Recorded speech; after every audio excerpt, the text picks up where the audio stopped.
সরকারের সদিচ্ছা ও রাজনৈতিক দলগুলোর ঐক্যমত্য থাকলে ফেব্রুয়ারির পূর্বেই সংস্কার ও বিচার সম্পন্ন করে নির্বাচন সম্ভব। তাই বিচার ও সংস্কার করেই নির্বাচন চায় এনসিপি।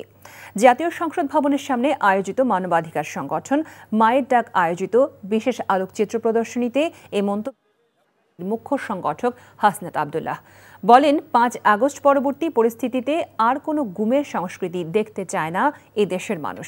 তাই বিগত বছরগুলোতে যে সকল বাহিনী এই সকল গুমের সাথে জড়িত ছিল তাদেরকে সংস্কার করে জাতির সেবায় আবার নিয়োজিত করতে হবে।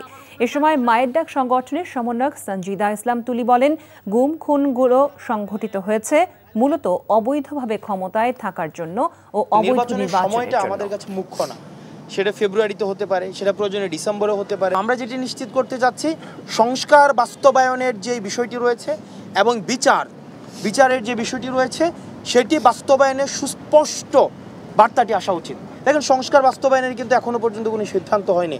আবার ৯০-এর মতো ৭১-এর মতো আবার ব্যর্থতায় পর্যবসিত হওয়া রাস্তার দিকে আমরা ধাবিত হব। সেজন্য আমরা চাই নির্বাচন অবশ্যই হওয়া উচিত, বরং যারা নির্বাচন সময় মতো হতে চায় তাদের উচিত এই বাস্তবায়ন প্রক্রিয়া এবং বিচার প্রক্রিয়ার জন্য তারা যেন আরও বেশি জোর প্রদান করে।